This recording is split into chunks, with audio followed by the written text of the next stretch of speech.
Hello, everybody. Welcome to another Tuesday night chat. I hadn't heard from Rosie. She may or may not be here tonight. She may have. My memory sucks so Hello, bad. Everybody. Welcome to another Tuesday night that chat. I forgot to mute my mic. Mute my other thing. Anyway, my memory sucks so bad that she may have told me she couldn't be here this week. I don't know. Maybe she'll pop in. Maybe she won't. But other than that, there's a few other invites out there. Mossy Nut, Big Meat Sunday. Who else? Rick, is your six covered? Open up your Google account and there's an invite out there if you want to jump in. So anyway, other than that, I got Blue and Pop's Quest here, and I'm going to let them do an intro, and I'm going to start with Blue. Would you like to do an intro, man? Well, thanks for the invite. As always, the chat room, pretty much as always, is filling up pretty damn quickly. Really got nothing on the table tonight. I don't know if I'm going to be able to last the whole time. Going back and forth between nights and days is really screwing with me, so we'll see where we go.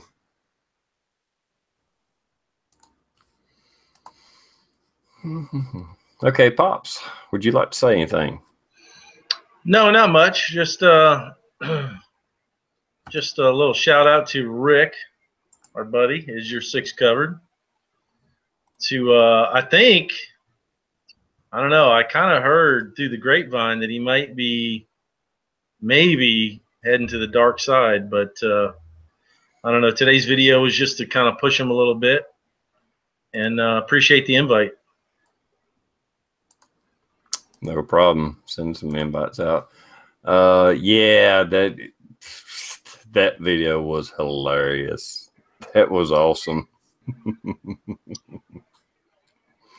And I love it. Yeah, it's all about having fun, man. Yeah, if we can't have fun on YouTube,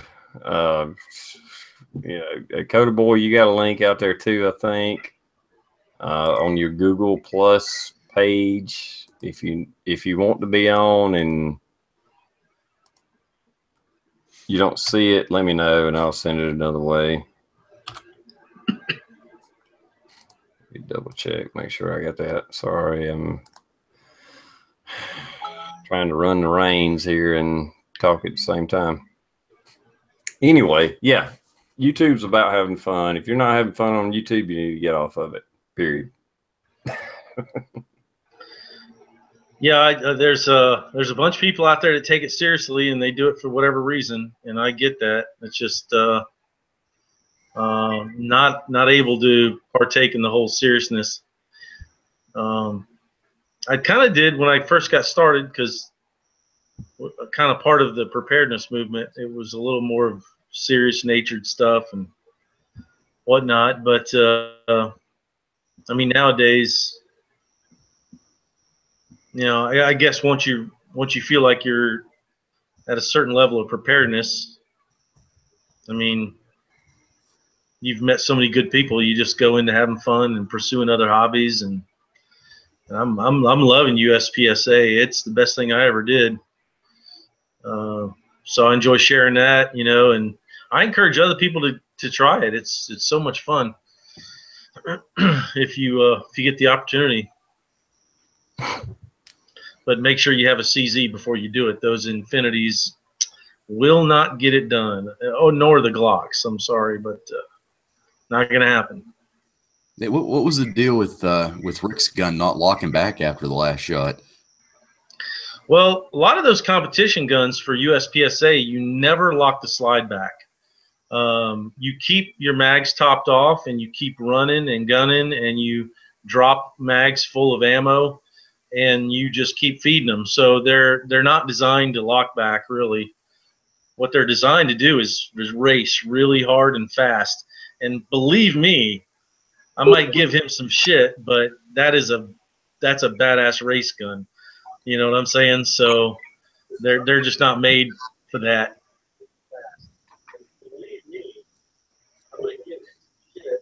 There's Rosie. How you doing, Rosie?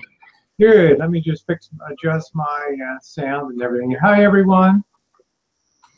Yeah, I started on time, threw you off guard. No problem at all. Just took a while to get the your Hangout link doesn't immediately come through, so I don't know why. Hey, Blue, haven't seen you in a long time. And who we got? Coda, and we got, who else is on there? Can't even see down there. Pops Quest, yeah, Pops is on there. Hey, Rosie, how are you? Good, how you doing? We got Mossy Nut. He's new to the chat. I met him down at Farmageddon, and he's Nice to pretty meet you. cool dude, and was with what was it, Sunday night? He was on Mossy. Yeah. Mm-hmm. Yeah. And there's SoCal. Yep, Big Meat. Calvin. So called, as I call him. Well, nice to meet you.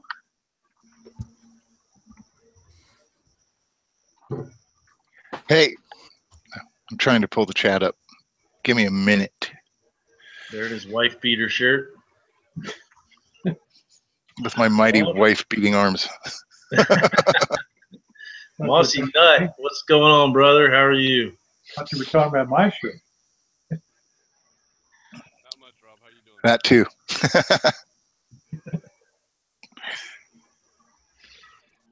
Not going on. Mossy. Not a lot to talk about on this end. TR has been very boring. Not a lot going on. Yeah, Mossy, you're real low volume. I think you just tried to say something and it barely came across. What the hell, Coda boy? Join our chat. Sometimes it will. Sometimes it will try to do it on your phone. I've had it do that before. Kind of funny, but How's the volume now? Yeah, usually if I get an invite for a chat, it'll start on my phone before it will on the internet, for whatever reason. But anyway, we got a pretty full panel here, so I'm not worried about other people joining in. If they can, they can. If they can't, they can't. There's, like I said, Coda Boy said he's tired. Trees Blunt said he's tired. That's cool. It don't matter. We got a full chat. The only thing, I've been working my butt off today. I had the day off, and I was just like, I'm in chill mode because I got to start back tomorrow. Anyway, about the only thing that really caught my eye, what's going on here lately, is the G20 and all the protests and what mayhem that's going on there. Germany looked like Syria. What a mess. Other than that, you know, the rest of the politics is kind of business as usual right now.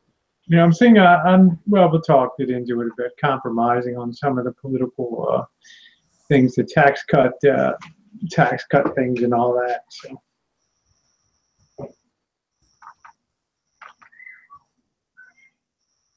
What is the actual deal with CNN? I keep seeing it coming across my news feed that CNN's losing tons and tons of viewers because of the quote unquote fake news. And is that actually something going on, or is that just propaganda? No, it's going on. It's been going on for years, man. Where have you been? I know the fake news part, but the part where funny because of all the scandals, it's Fox doesn't seem to be affecting the ratings. I mean, every other day they pulled Charles Payne off, the financial guy, the big black guy on there, and took him off, and just been a parade of people for supposed sexual misconduct and things. So.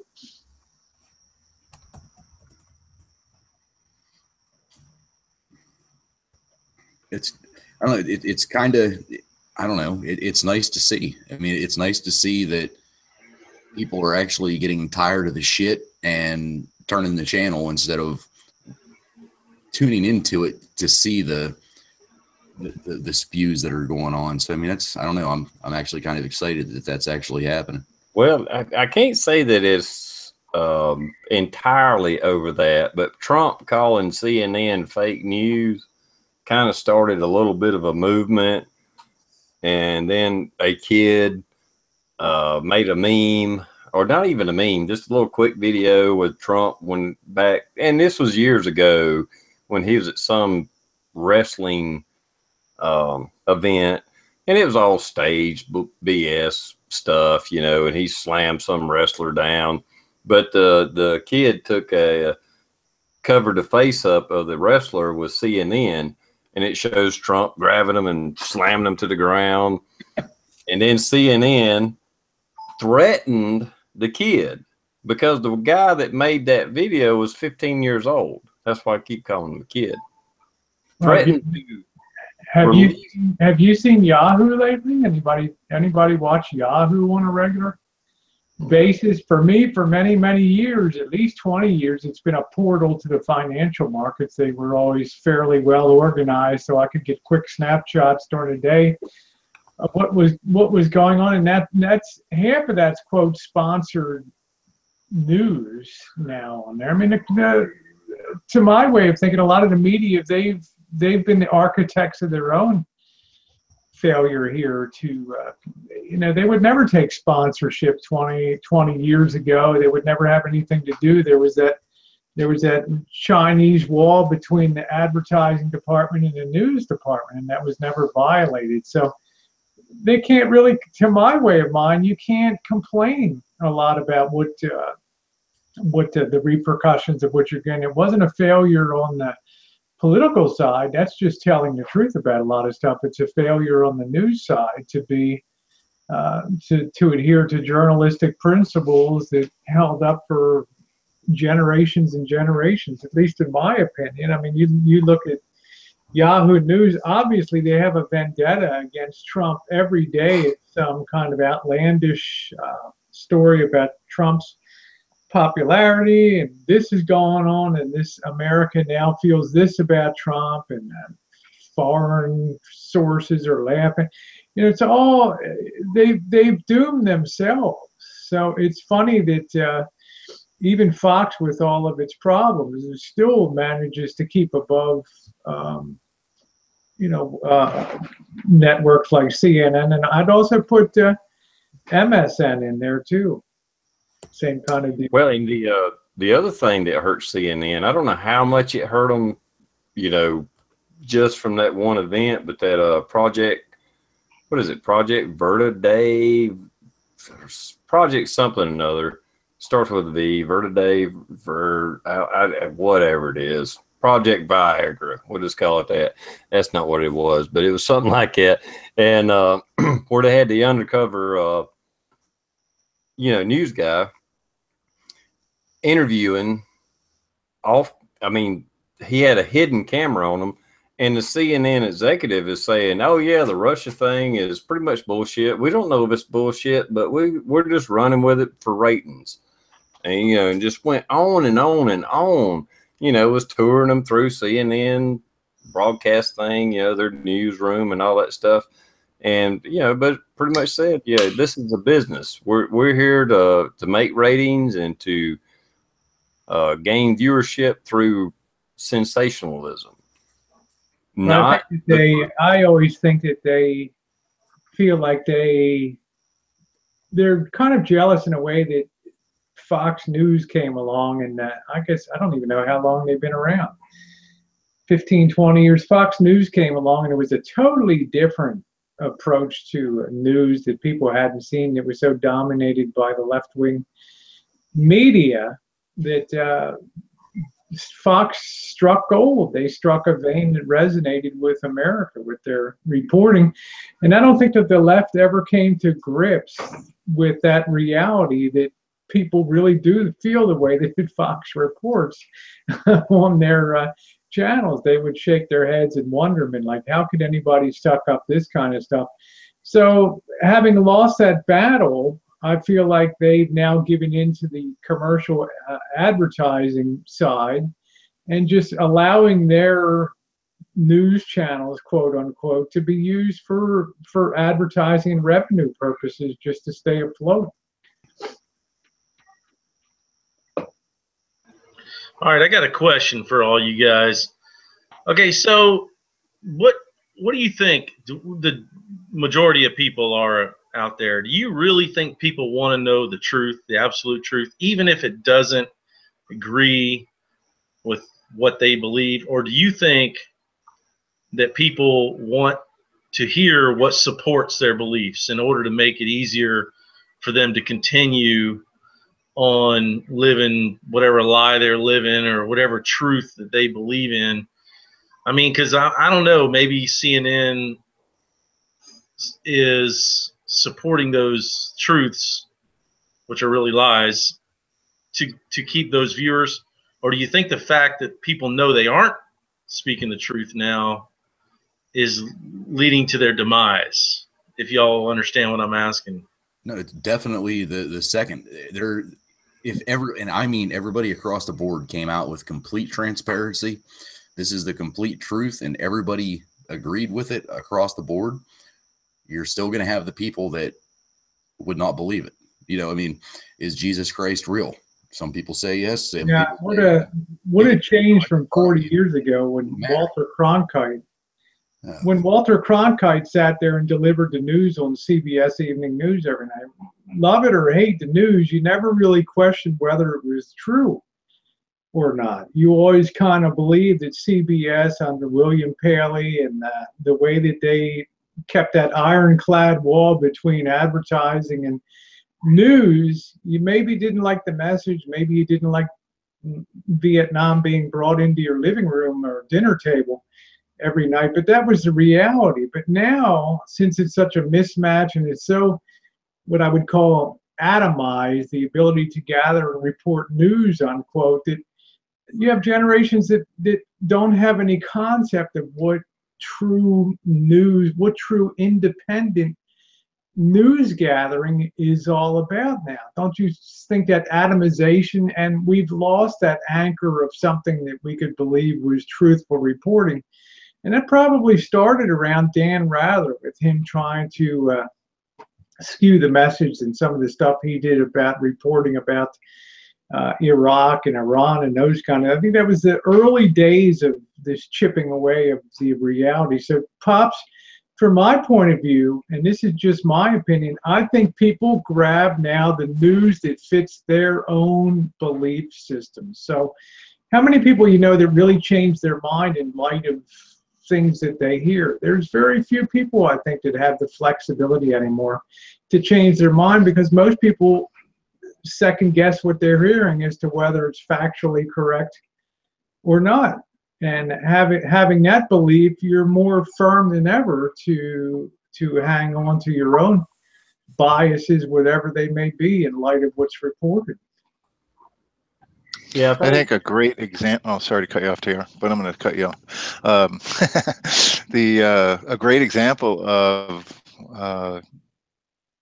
people kind of flocking to what they want to see is the elections and the covering of the elections, and how far wrong all the pundits and polling type houses came. And for me at least, I gravitate towards what I want to hear. I'm going to listen to Fox News or conservative / libertarian outlets on YouTube or wherever, just because that's what I'm interested in. I don't want to listen to a bunch of grumbling liberals who all they do is bitch and complain about all their conspiracy theories and weird shit that comes up, kind of converse to what Fox was 2 years ago when Obama was president.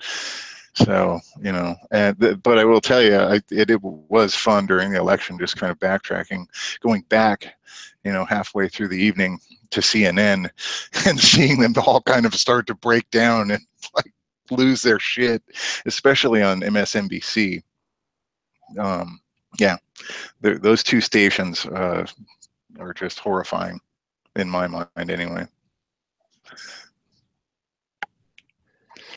I just think you'll never get the toothpaste back in the tube short of a autocracy or a dictatorship that says this is central news reporting, and that's it. So it's too atomized, it's too independent, there's too many news gatherers, quote unquote.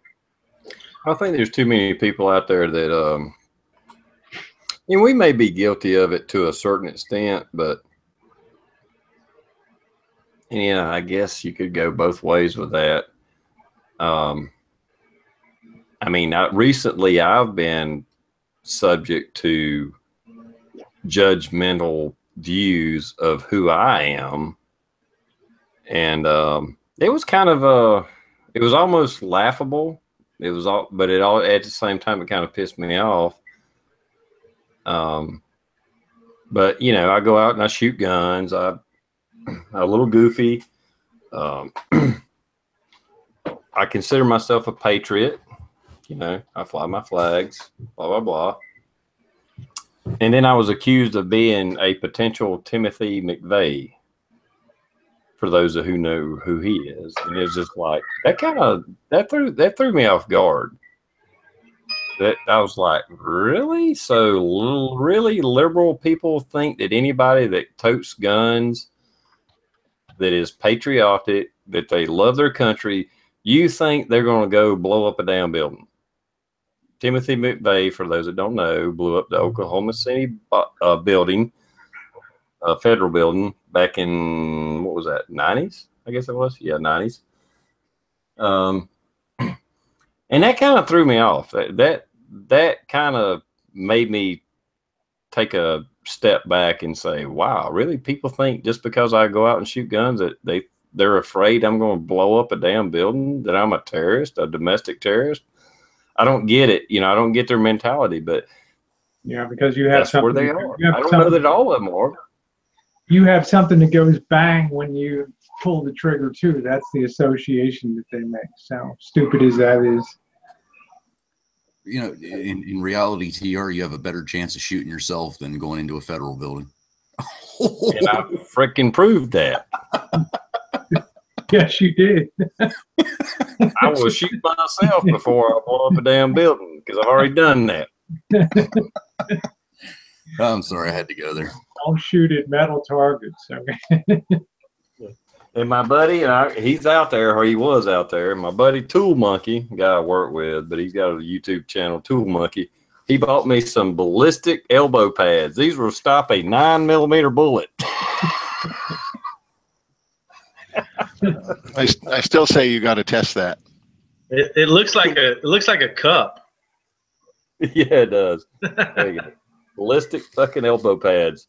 I need to put on my body armor, my Kevlar helmet, my elbow pads. Next time I go shooting, I'll go out there and just. You need to get you one of those medieval knight costumes, and it'll make you look hotter, TR. Go out there and shoot with one of them on next time. I'd like to talk a little more about this atomization of things that I talked about in terms of news and how the internet's allowed everybody to be a news gatherer. But the same things happened in labor. I heard some people bitching about that, you know, unions are basically gone now. And it's the same, it seems to be the same principle at work, that our efforts at work now are being broken down into units of hours. You know, if you're going to be an Uber driver, you're working for an hour. It's all this atomization, part-time work, and stringing together things like Uber drivers, and it really makes me think that how difficult the labor situation is. Even if people are working, it's very difficult because wages have stagnated for years here. And I think the same principles of there's so many different things to do, and people are so torn in so many different directions that there's no cohesiveness in the labor market anymore. There's nothing that really holds that together. So maybe you can blame the internet or ease of information, and it's pretty amazing, this whole atomization principle of just scatter, breaking down work to hours instead of weeks, 40 hours a week. Now you might work 17 hours here, 3 hours there.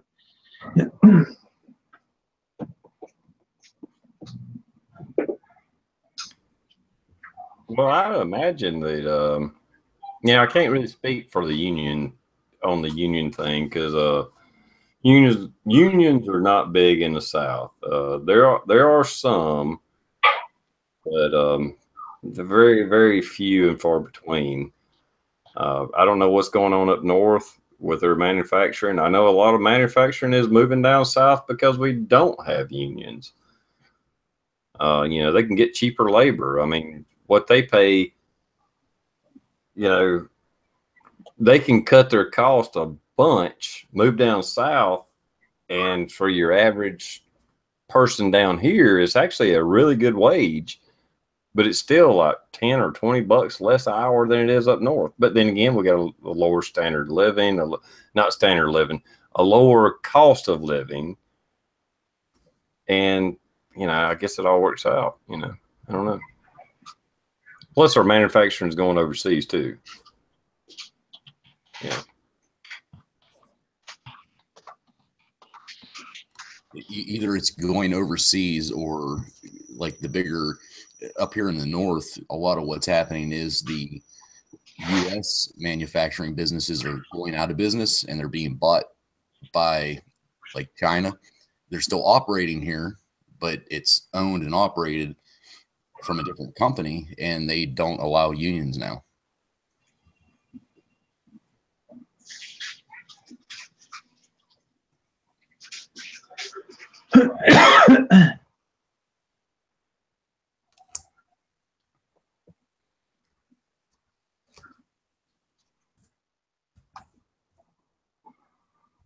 I need a cricket sound effect. Your volume went off for a minute. My bad. I was Okay, typing. I I dropped the ball. Me Okay. as the host, I dropped the ball. I shouldn't let the silence happen. Yeah, there's a lot of reasons for jobs going overseas. I mean, Well, let's look at what's required in a way. Look at what's going on in Washington State with the high minimum wage and things. It's and then thresholds. If you work more than 20 hours a week, you have to be eligible for benefits. Blah blah blah. Well, what do you think the answer of corporations and people that hire is? To atomize the workforce and take it down so you can escape those kind of benefits. I think that's a lot of what's going on right now. See, I'm a small government guy, so I can't be for unions because I think unions is another way of governing people. And I don't think that as much as people think that unions represent people, I don't think the unions are really there for their members. I really don't. So it's like I won't live in a neighborhood with a neighborhood association or bylaws or anything like that. We bought a house in an area that's old and there's no rules. You can do whatever the hell you want to do. I'm not going to have some asshole that's running some freaking homeowners association telling me I can't leave my garage door open, and I'm not going to have nobody represent me. You know, I just don't. So for me, as a small government person, it takes I look at that in many, many different ways. So I just don't.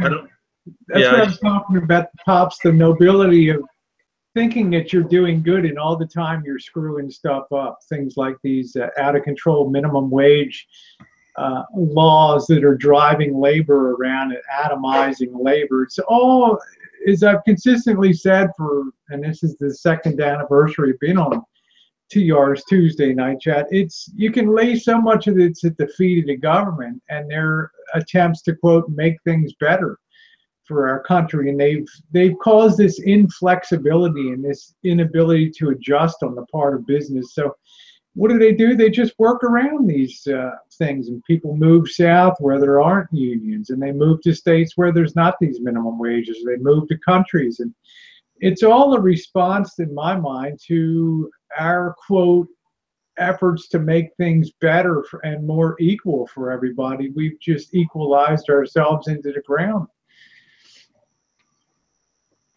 Yeah, two comments out there. Metham said the unions were good at first, and I totally agree with that. They had their place, and then the people at the top took advantage of their power. And Cooper said HOAs are intended to maintain property values. Well, I don't have a problem with my property value here, and I don't have an HOA, so I'm not so sure about that.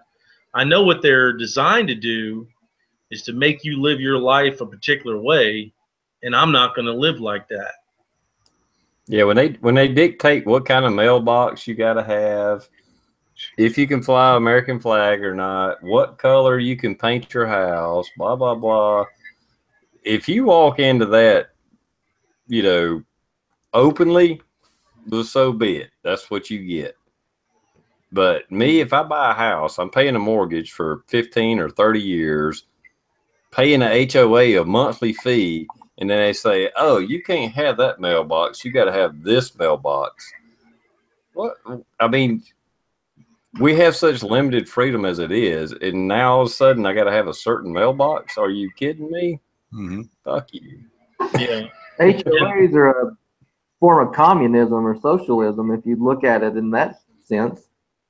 I mean, Yeah, I tend to it agree. really is. Yeah, I tend to agree. Maybe more socialism, but yeah, absolutely. That's why. And Metham said something about how do I relate the two together. I only relate the two together based on my love of smaller government. So I don't want to be governed by a union official or a boss. I guess that's why I work for myself, but as well as an HOA member.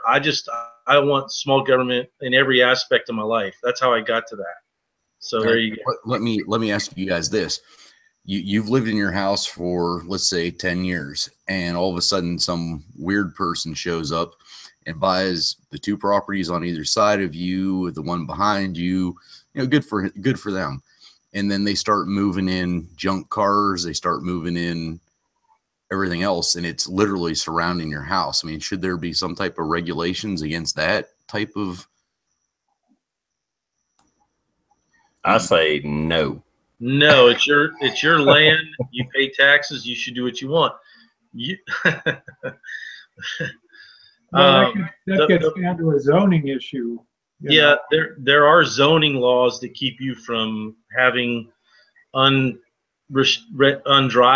vehicles. But if you live out in the country, it's a free for all. You can do whatever the hell you want. You lock your gate and tell them to piss off. But there is that area where if you live within the county, or not even the county really, but within the city, like I live within the city, but I don't have. This neighborhood wasn't like created. It's just a naturally formed neighborhood. So I can't have a broken down car in the front of my house, just sit there without a tag on it. The city will just come by and say, you got to either put a tag on it, make it legal, or you got to haul it off. But out in the country, I could have 14 cars and shoot at them every day, and it wouldn't fucking matter. So there is a middle ground there. See, that's the problem that I ran into a few years ago. I had a neighbor like walk out my garage doors, go this way. I love my neighbors, loved them all until this guy moved in. He ended up, I have no issues raising livestock. I have no issues with any of that stuff. This guy has so many chickens, or had so many chickens, so many fucking pigs, and so many pigs, chickens, and turkeys. Couldn't keep anything on his own land.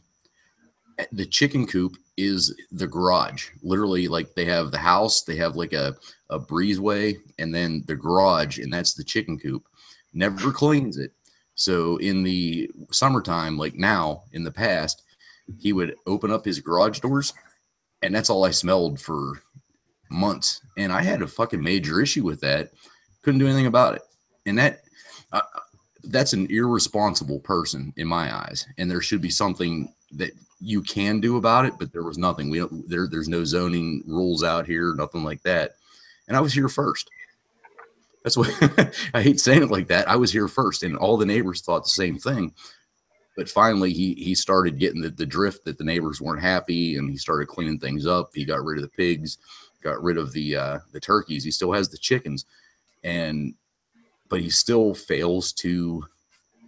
I guess those planned community idea. I guess you have to go all the way back to Levittown in Long Island after World War II. It was really the first case I can think of in this country where you had certain basic things that you had to do to buy a property in that association, and then that just evolved over time. But I appreciate the communities that have zoning laws instead of homeowner associations to get things square and to do things the way they want them done. On the other hand, if you want to join an association, I mean, we got them out here on the California coast, these beautiful multi-million-dollar homes that sit up there on the bluffs overlooking the community. They're gated communities. They all have to be in a certain style with the natural finishes on them that blend into the landscape. In those kind of situations, I mean, if you willingly buy into that, then you know what you're getting. So I wonder, you have to understand too that you're signing away your right to have the decisions on what colors to put up and those type of things. So I guess that's the other side of the coin, that some people like them because it maintains, like you have them all over Martha's Vineyard and those kind of rich hoity-toity places that you can't just go in there and do what you want, but that's a condition of buying a property there.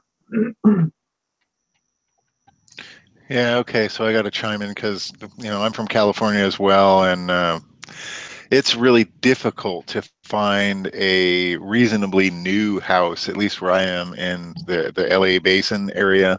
A lot of the older homes, they range from, being architected in the 1910s all the way up to even the 60s and 70s. A lot of those neighborhoods now, unfortunately, have really kind of declined in their I wouldn't say social status, but they've kind of gone to shit, just to keep it brief but accurate. And really the only place where, it's not necessarily safe to live, but just kind of, where you'd rather live, or kind of up around the hills of this big basin that is the LA Basin. And Bill Lyon and the Irvine Company and all these other huge bigwigs that come up and buy these huge chunks of land, and they sell them off in little tiny pieces to these developers. And literally, you're hard pressed to find a home to live in my area that isn't controlled by some type of a homeowners association. My neighborhood isn't so bad. It's not a complete oversight of the entire neighborhood. The homeowners association basically just dictates, or at least takes care of all the common land, all the shrubbery and trees and whatnot that separate the houses. But they also do things like, oh well, you can paint your house, but here's a list of colors that you're allowed to use. You can paint your house this color. The trim has to be these colors. And I was huge into ham radio, and I know this is what TRprepper is waiting to hear. Huge into ham radio. It really was a lot of fun for a long time. And then I got a letter in the mail that said, you never talk to us about the structure that you built on your deck that you're using for a ham radio antenna holder, or something to that effect. If you don't take it down, we're going to charge you $1,000 fine. You need to come in to a meeting and discuss with us how you're going to architect and redo your antenna so it meets HOA standards and yada, yada, yada. I was just like, fuck that. I'm just going to take it down. I didn't want to have anything to do with that. So there's bonuses to them, but for the most part, I get what all y'all saying. Nobody wants to be told how they can, maintain their grass, or how many cars they can have in their driveway, or what time of evening you have to have your garage closed, or how clean your grass has to be. It sucks, but for me, and probably for Rosie as well, it's a reality. It's just the way it works. And it does, Pops had mentioned, somebody had said to the effect that it does maintain a certain level of ownership for real estate values. That's what I meant, real estate values. In that you're guaranteed that somebody's not going to buy a house next to you and rebuild it to make it look like a mosque and paint it pink and gold. So that's a bonus. But on the other side of the coin, if somebody wants to do that, it should be their damn right. I'm just glad that it's not their right in my neighborhood. SoCal, I think it's more of a reality of cities, like you said, that expand beyond their basic core, like LA and out of Inglewood and Hollywood and all those places in the early 1900s and everything. Now when land gets more scarce, there's people that want to control how people live on that section. I think maybe it's a reaction to the way things kind of get out of hand when things just are willy-nilly. And in cities like where I live, and they gravitate to those kind of places where there's more order. You don't have to worry about, like in Oakland, somebody having a pink house next to you all of a sudden, and or a crazy ass blue color. So I can see it is kind of a reaction to, city core problems, but you'll never see that out in the countryside. I don't think they'd never be in demand out there. People wouldn't tolerate it because space is more plentiful, Yeah. And people, Although on that same Pops, I don't note, know how close Pops lives to. You're not up in people's grill like I am in my neighborhood. We're all extremely high density in this area, so. I guess they feel like they have to have a little more control, and if they're going to expand and build in those areas. Yeah, SoCal's been to my house. I live 5 minutes from downtown Charleston. I'm in the middle of it all, but I found an area where there's no control. So the bottom line is, the people that live around here, they're just, I don't know how to say it. It's the best of both worlds, because even though there's no control, no one's painting their fucking house pink, if you get my drift. So I guess you just got to be careful where you buy, but the thing that we have lost as a society is that, yeah, no, I hear you. And it's not that dense. I got that. But the thing that we have lost as a society is that we want the government to do our work for us. We don't want to do it. So the bottom line is, we could say, as like a anarchist, whatever you want to say, we could say, I don't want the government involved in anything. If my neighbor paints the house pink and it brings down the value, I want to get together with some other neighbors and walk over there and have a talk with them and whatever. Or we could hire the government or a HOA to put our big boy pants on for us and go do our work for us. So the way I look at it is, I don't want no government in my life. In any way that I can avoid, I don't want any. And if my neighbor did paint the house pink, honestly, I wouldn't give a shit. I'd just let the fucking trees grow between my house and theirs, and all right. go on with life. So, buddy, you have all right. So I know I've stood on your in your backyard and looked out into the marsh or the wetlands, whatever you call it. What if there was a bunch more trees back there, and instead of kind of a water garden, say it was not necessarily a forest, but just like kind of it's no man's land basically, right? What if it became just so overgrown and unruly that it kind of wrecked your view? How that's kind of like the bonus of where I live. The city comes out and takes care of that for me, as mandated by my homeowners association, and it keeps my view for me, which also elevates my my property value, because views cost money. That's just the way it is. I'm not agreeing with homeowners associations. I'm just saying that's one benefit of having them. Last time don't get me wrong, last time I saw your view, it was over top of everybody off to some beautiful sunset. So I think you're good. Well, that's not necessarily true. I have a specific situation I can talk to where there were some trees that were, when I moved into this house, these trees, I could stand on my deck, looking out my view. The trees were just barely in view. And this is a weird situation because, but everything's tiered kind of like this down the hill. There's my house, and then there's a drop, and then there's that guy's house, and then there's a drop, and then there's that guy's house. In between all this, there's all this no man's land, and there's trees growing, whatever, and nobody was capable of claiming responsibility for these trees, where the true responsibility was the environmental association, which is the homeowners association's responsibility. But on one side of the wall, it's the city. On the other side of the wall, it's the homeowners association. So I'm going back and forth with the city, trying to get these trees trimmed so I can have my view back, because it is a great view, I'll give you that.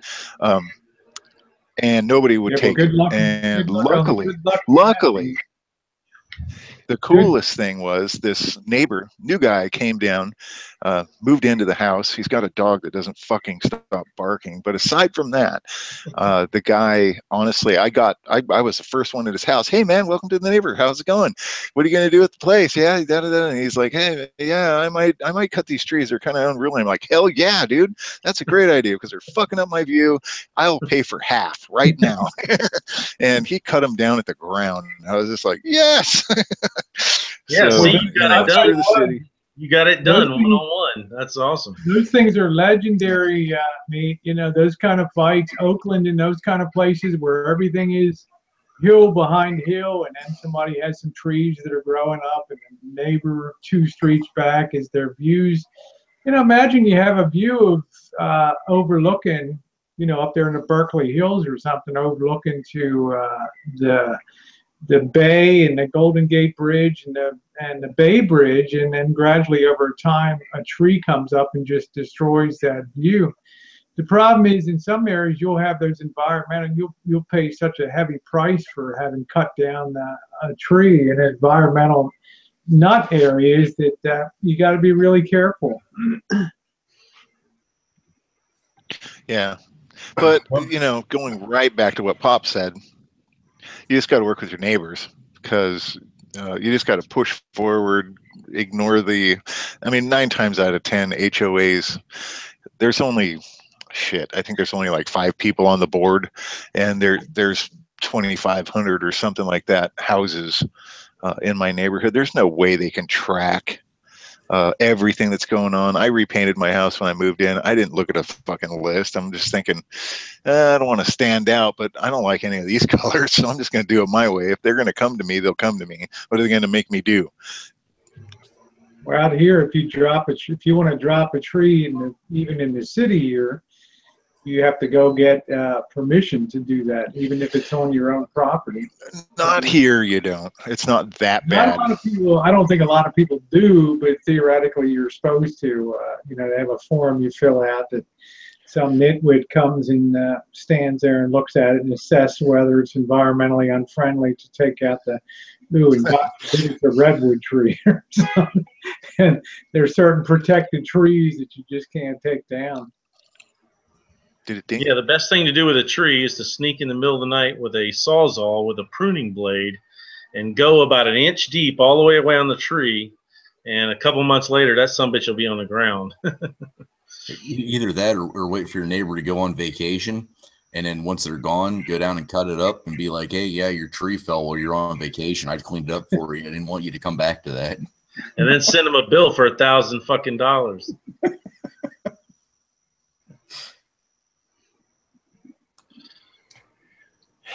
Yeah, I live out in the country, so I'm totally out of touch of what y'all talking about. The way I look at it, you buy a plot of land, that's your land. What happens beside you, they bought that plot, that's their land. I can understand to a certain extent of them going, you know, batshit crazy with what they're doing, but most places, even in a county, has certain zoning restrictions and things to keep it from getting too bad. But you know, not always. I mean, there could be some stuff happen, and you know, and it looks like crap, and that's just a dice you rolled. You know, I mean, that's their property. They can do whatever the hell they want. Yeah, a lot of people are talking about in the chat, it's all about the money, and they're right. There have been a development downtown, the high rise, and in Charleston you can only build as high as the tallest church steeple. That's where they cut you off. But they built this big place with these balconies and high rise, and they got the view of the river and the new bridge and everything. The minute they got that sumbitch sold and everybody moved in, they built another fucking high rise right in front of it. And ain't nothing you can do about it. I mean, it's just, what all the bastards are like, well, I'm selling mine and I'm gonna buy in that one. It's just funny. Last year there was a show talking about the HOAs. Yeah, I mean, you just gotta. I kind of get it in the city, maybe. I don't know. I don't live in the city, so I can't say. You can't see my house from the road. I could paint that son of a bitch. I could paint this house purple with pink polka dots. If you drove down my road, you still wouldn't see my house. It wouldn't freaking matter, Yeah, I think now, most people live from another road. If you're far enough away, you can actually see my house, but it's not the road I live on.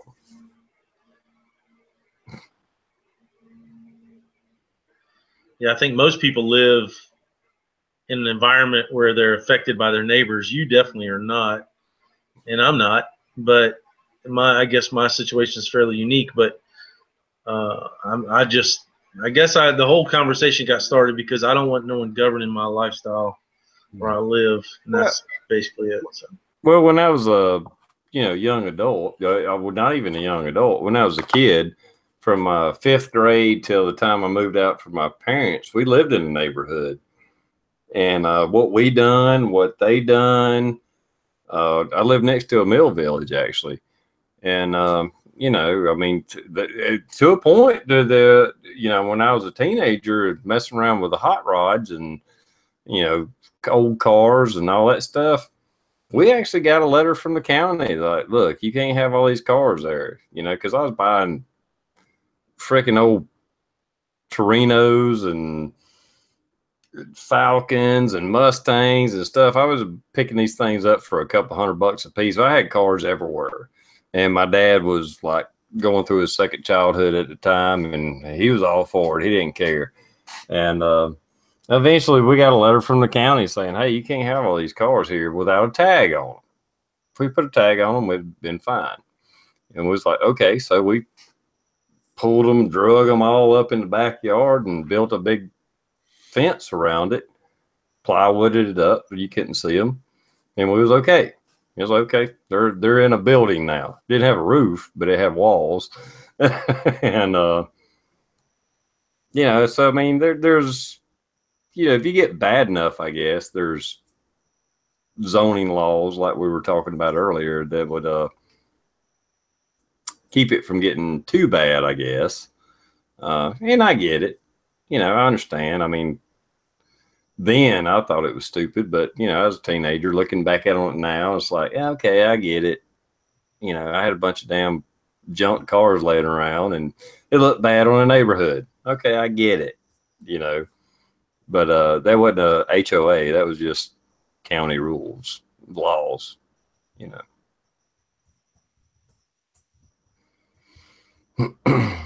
Since we're kind of on a lag, I was going to type this in the internal, but Mossy Nut, he's been talking a couple times, but his mic is so low. I don't know, TR, if you can boost him up or if it's something on his end.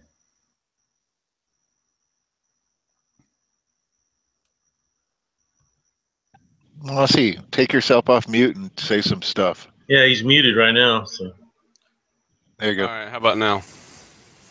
There you go. Yep. Okay. now get everything off your chest. Go ahead. No, I was just going to say, last year down here in Central Florida, there was a show and they were talking about the HOAs where they were saying the fastest way to lose your house is to not pay those fees. And there was one place down here that was just snapping up people's houses left and right.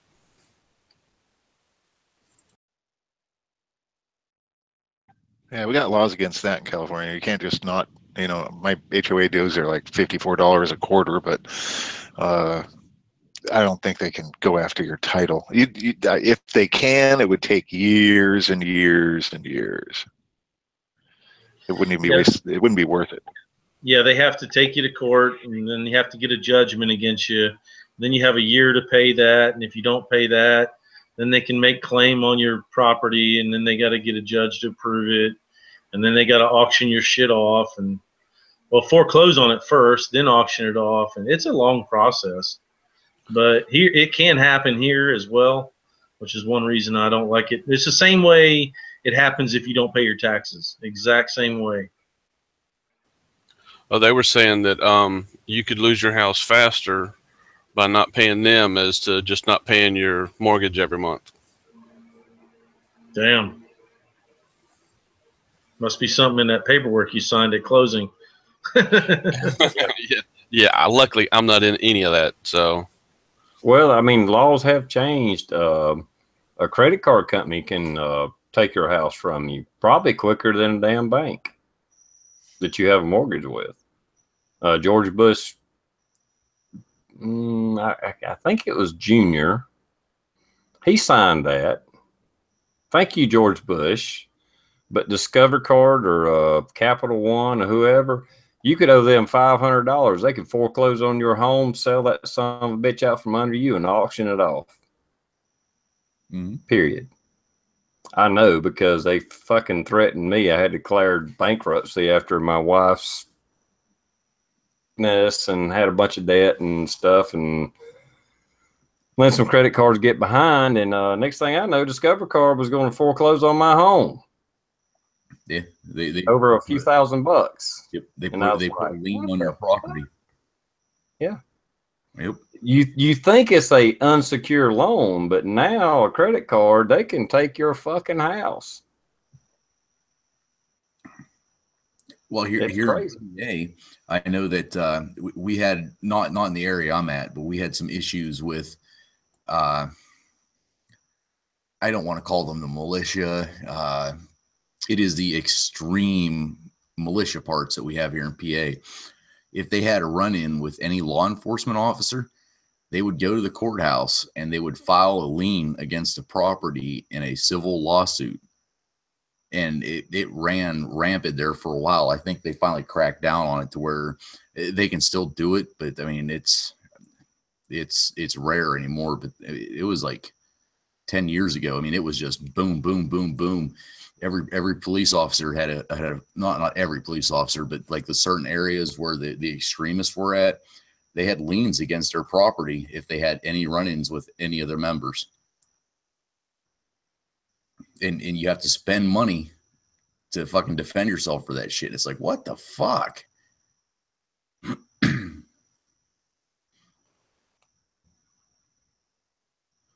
Yeah, just like Linda just said, in some states it's very easy to put a lien on somebody's property. This was definitely one of those states there for a while. They've kind of cracked down on it somewhat. It's still relatively easy, but usually all you have to do is go into court. You don't have to pay an attorney or anything anymore. It's you just go in and be like, I was working, this is what happened, and this was the situation, and they yanked that lien off your property. But sometimes you don't even know that you have a lien in PA. You don't even know that you have a lien against your property until you go to sell it.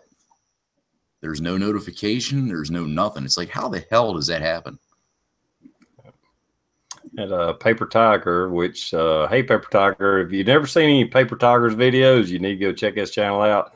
That son of a bitch makes awesome videos. I don't think he's made one in a long time, but he's a awesome YouTuber. But he asked, credit companies can't do that. Yes, they can.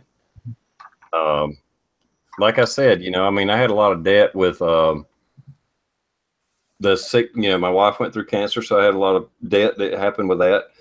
Just because you got insurance doesn't mean that you get health care and it's all paid for. No, I ended up with tens and tens and tens and tens of thousands of dollars of debt with that, with insurance. And I got behind on credit cards. And yes, I got a letter from the sheriff's office because of Discover Card wanting to know the contents of my home. I got a letter sent to me wanting to know a itemized list of everything in my home because they was going to auction it off to pay this $5,000 to Discover Card.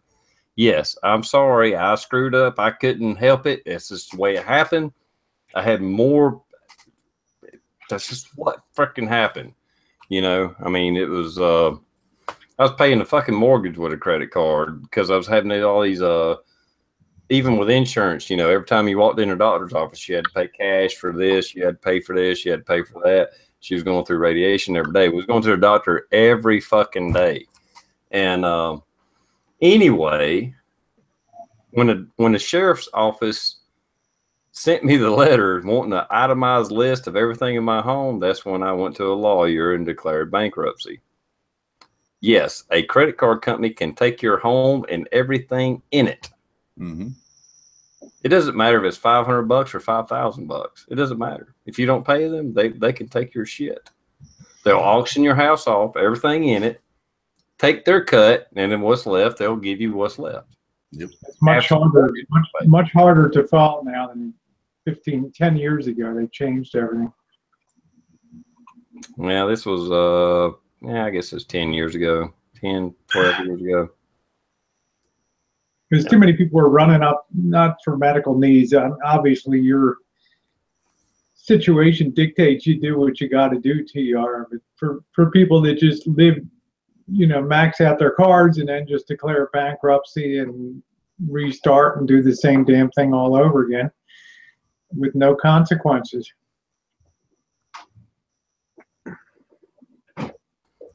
Yeah, I get why they kind of wanted to change that, but you know, when you're paying 28% freaking interest rate, that's because it's unsecured.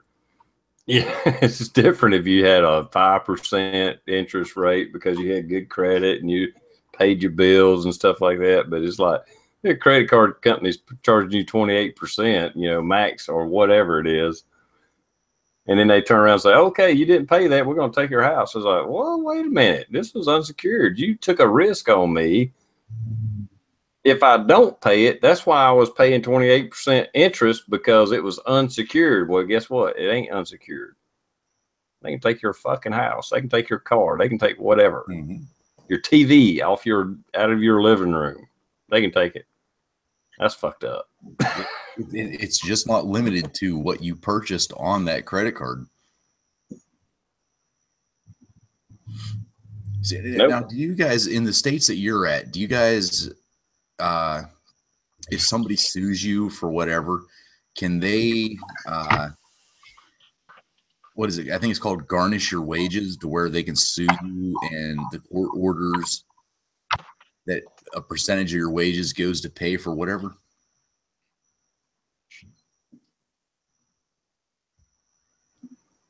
I don't know on that.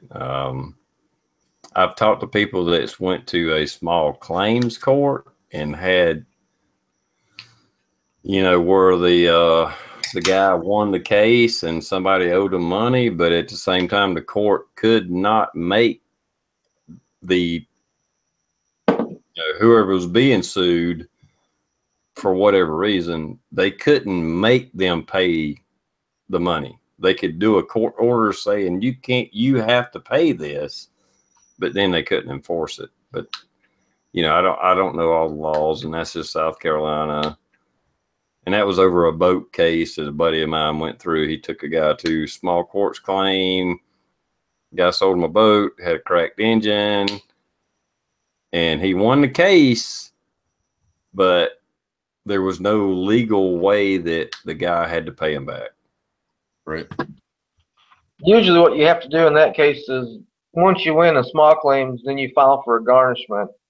And then you have another case or another court hearing where you go in front of a judge and he orders a garnishment. But then you have to find out where the person lives at and file a garnishment against their employer. I had to do that once. Sold a guy an ATV, and as a guy I went to school with, and he ended up not paying, and he only owed me like $300 off of it. So I took him to court and won. Then I had to go back to court for a garnishment, and then he had to pay for all the court costs, all of the filings, and it ended up costing him almost $800. And they took it out of 2 of his checks. He could have paid me $300 and been done with it, but it cost him $800. Yeah, you're lucky in a lot of states you can't get garnishment on a personal debt. So, that's why you can go to court, but winning and collecting are 2 different things.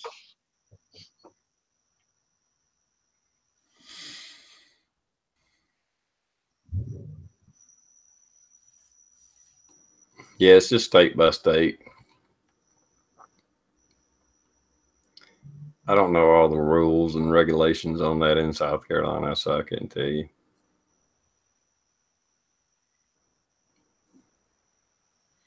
I do know no matter what state you're in, if you owe the federal government money, they'll garnish your damn wages. They've never done that to me, but I just know people that have had that done.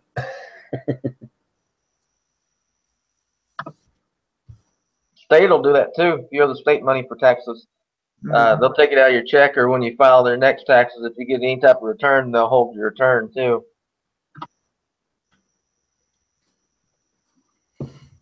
I've had the state not garnish my wages, but I've had the state keep my return over medical bills. So, and then the next year, what I would do is I would file it as a loss come. It's like them motherfuckers kept $1,200 from me. Yep. You losses or whatever. I'd put that $1,200 or whatever it was. I'd put that on my, deduct that from my last year's income. Yeah, in Florida, don't you get to keep your home in bankruptcy? Your primary residence? Yeah, I think you used to be able to keep your home in Florida. It depends on what kind of bankruptcy you do. Well, I mean, I don't know for Florida, but I know in South Carolina, I mean, it depends on which kind you do. Or whatever it is, 7 and a 13, blah, blah, blah. I don't know. Yeah, Bird Dog says yes, you can. So, yeah, you get to keep your home. Okay. That's why I used to lay up these multimillionaires declaring bankruptcy and keeping their multi-million-dollar homes. I had a buddy that him and his wife have been fighting for a long time, and he got word that she was going to a divorce lawyer. He was pretty well off, and before that she could file for a divorce, another buddy of ours owns a auto repair store, so he went in and got his oil changed and refused to pay the guy, so the guy put a lien on everything that he owned. So when they went through divorce, oh man, his wife wasn't able to touch anything because everything had a mechanic's lien against it. Yeah. Pretty clever. It's all about working the system and working it to your advantage. I mean, that's. Well, I guess a mechanic's lien is superior, and it's probably a first come, first served. Yeah, I've liened properties before, and it's a crapshoot. The lien in the property is the easy part, which is what I normally do if somebody owes me money and they don't want to pay me, and I just let it go, because most people, it goes up to 7 years, and like someone said, most people don't know they have a lien against their property. There's no notification or anything like that.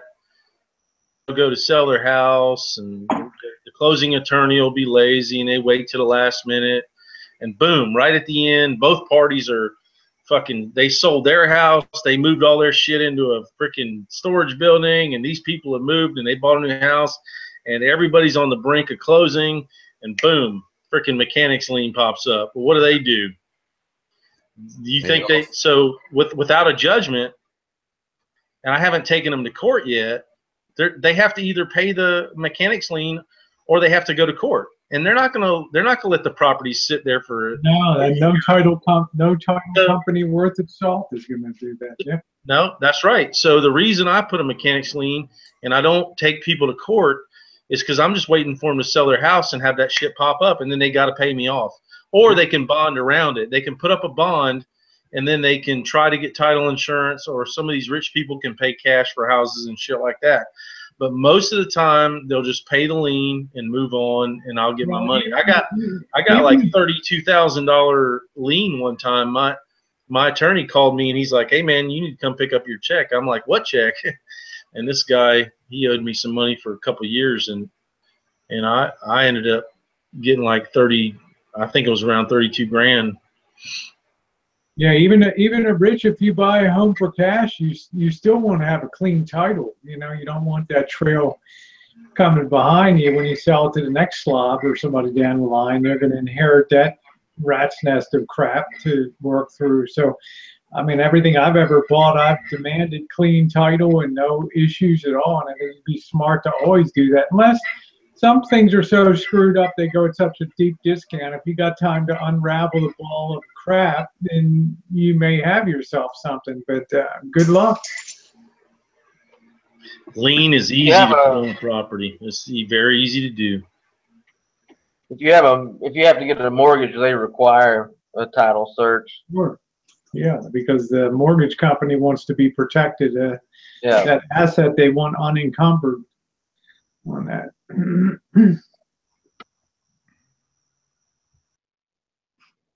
Yeah, be careful who your partner is, Rich. Rich said, I had a business partner rip me off.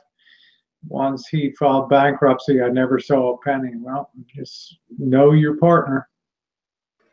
My one rule of business, my very first rule of business is no partners. Yeah, because you're basically handcuffed to that person financially. So no partners whatsoever. Yeah, I seen that with my dad over the years when he tried to have partners. If you want to make an enemy, get a business partner. It'll happen eventually. I've had good experiences and bad experiences with business partners. Sometimes you have to have a business partner. I mean, sometimes there's no way around it. But you just got to make sure that when you enter into a partnership, you have a really drawn out partnership agreement. I mean, to a T.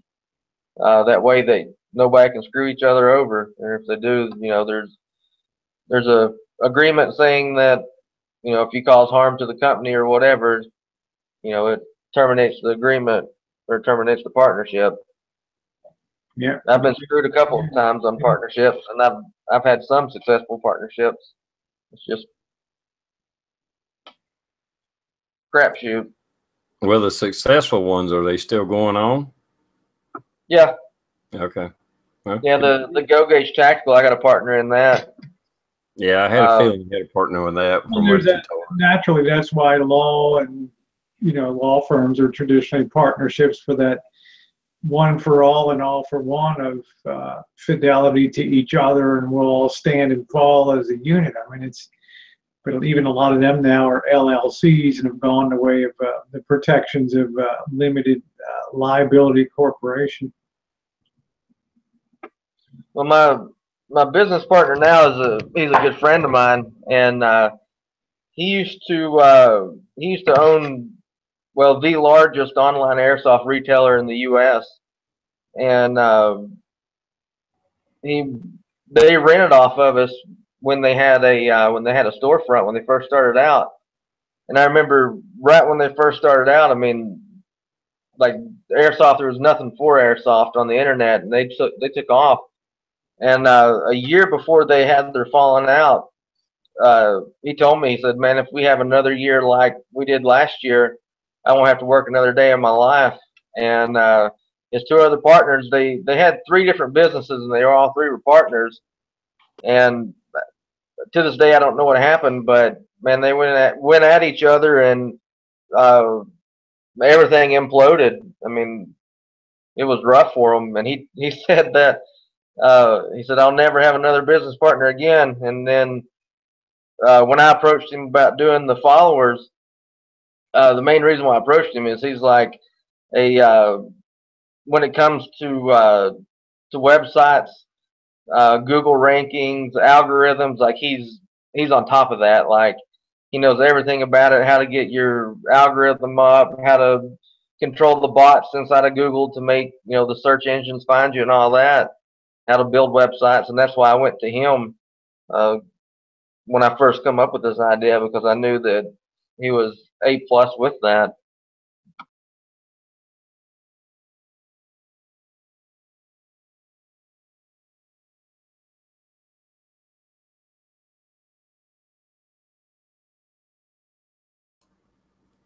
Okay. Next subject.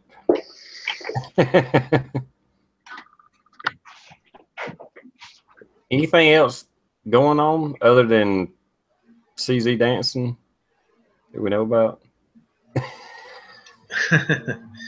I'm not up on current events, so y'all want to talk about current events and stuff? We kind of hit on that, you know, with the G20 and Antifa to start with. So yeah, I listened to y'all's last chat. I listened to the day after, and y'all were talking about Antifa and where it started and all that, and how it started in Europe a long time ago. And yeah, I guess I kind of heard that somewhere too. It stands for anti-fascism, right?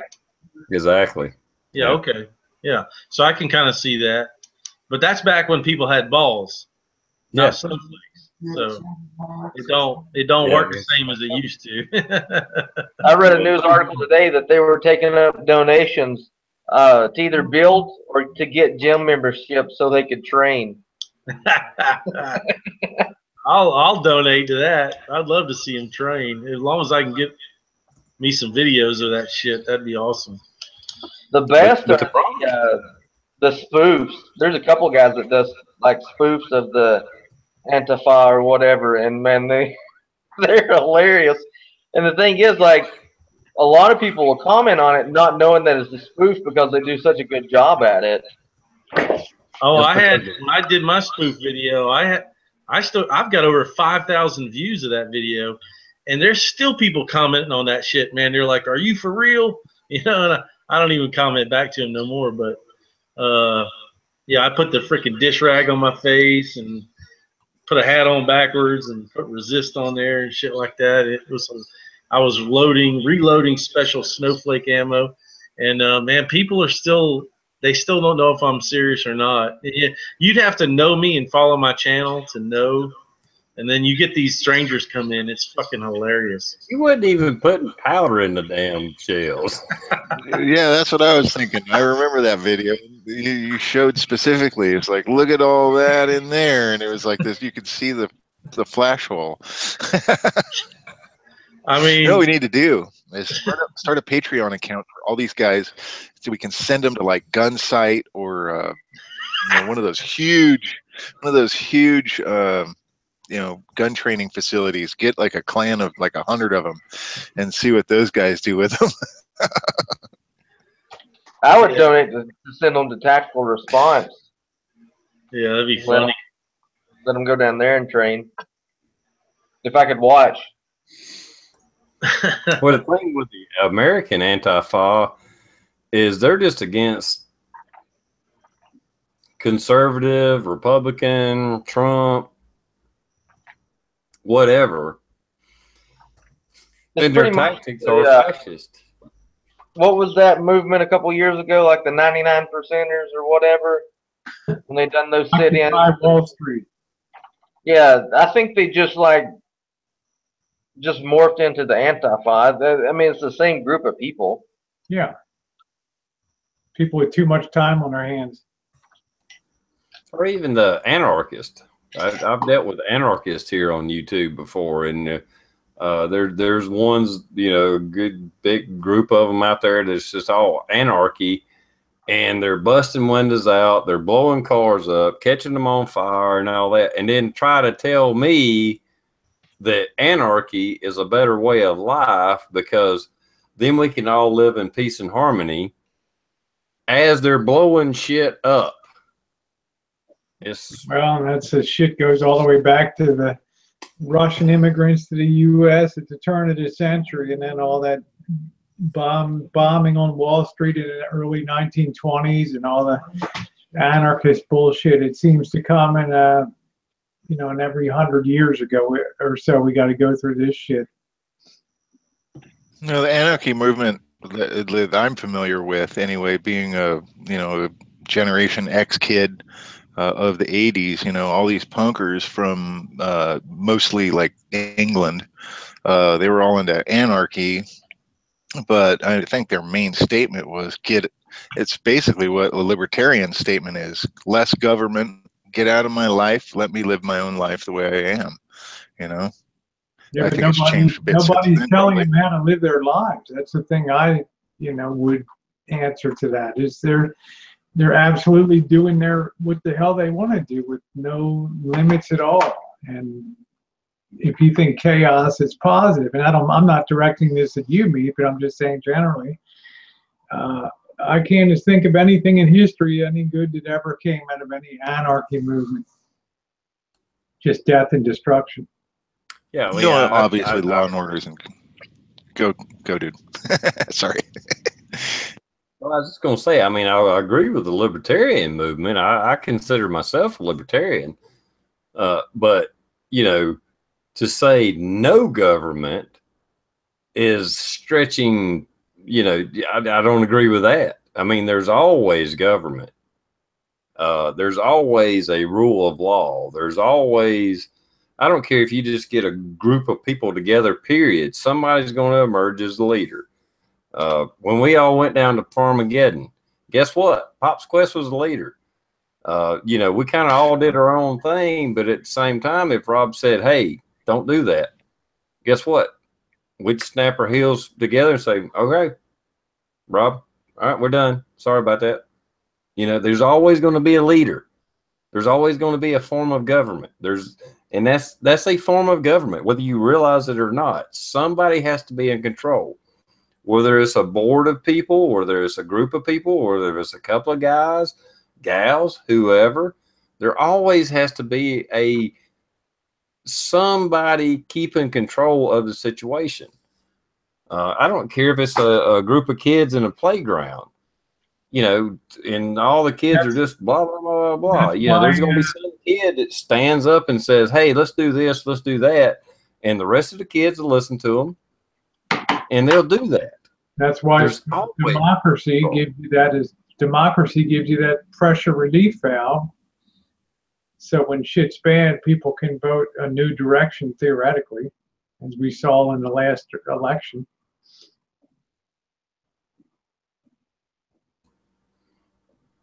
Yeah, and we have a unique government where we don't have a actual true democracy, but we have a republic. That's where the electoral process and different things come into play. Because if we had a true democracy, Hillary would be president right now. So we got to be thankful we don't have that. LA and New York don't get to dictate what the rest of the country has to follow under. Thank fucking God. Thank God. Yeah, JB Coyne said, who voted for the 50 cal into the fire rule? That was me. That's not any form of democracy, though. That's his property. That's a dictatorship right there. And he said it's going to happen. It happened. Yeah, it was my ammunition, my fire, my place. I threw it in, and I'm the one that walked up there to peek at it. So, man, that scared the shit out of me, Pops. The video made it look like I was like staring down in it, but I was actually, there was a big log right there, and I had dropped it behind that log so that if it blew, it wouldn't have blown out because the big log was in front of it and the coals were behind it. I mean, you never catch that kind of thing on video, but it was, I could have walked up another foot and still been fine. It just caught me off guard is all. I'm just glad your eyebrows grew back. I never lost my eyebrows, man. I wasn't nowhere near that thing. No, I know. I'm just being funny. I was just trying to give y'all some good video content to put on. Pops is a fucking urban legend, Pops. Urban legend, man. There we go. Yeah, that was perfect timing. And then I had Coda Boy 32 beside me. He pretty much commentated the whole video. I even had comments like, well, don't let your battery die. It's like, I almost want to say, well, obviously you can tell it wasn't my damn camera that died. It was Dakota Boy's. Because he was talking so loud, it's just like, I just let him talk, and they just shot the video. I was safely tucked behind the axle of whoever's RV was to the left of the main compound. Smart Blue. There's actually a voice in the video that I reposted here the other day that's like way back, like 100-foot back or something like that, that was talking about how somebody in one of his videos said how, you know, Rob just, Pop's Quest just threw a random round in the fire. If you listen to that video, if you go back and watch it, you hear a voice like 100-foot back. Tell me when it's in the fire. That's that person that was claiming that he almost got killed by a round put in a fire. He was like 50 foot back from me, or 70. I mean, he was way back. He was way back in the woods. And it was a 50 millimeter round too, by the way. Why would he claim that? Because he's a fucking piece of shit. No, actually, you know, because Rick had his truck. We were all right in front of Rick's truck. We were like basically tucked up against the side of his truck, right about where the passenger door was. And that individual whom you're speaking of, they were kind of parked perpendicular to that car, but kind of separated, kind of more close to where your little shack was. You know, your, I don't know what you call it, but where we ate dinner a couple of times. He was like back there hiding behind his car. And I'm thinking, how is he even threatened by that? He's got to go through a forest, 2 car doors, and still, yeah, I don't know. I was fucking scared. I'll tell you that. I didn't know what was going to happen. I eventually made my way back around Rick's truck, and I was hanging out with him thinking, hell, if it's going to go big, it's not going to go through the engine block, through the entire car, out the bed of the truck and into me. I mean, why be a dick about it then? That's but nothing was going to happen. It's a big poof. That's it, you know. Well, you hear me talking about seeing rounds go off in the fire. If you watch the video that I posted, you hear SoCal.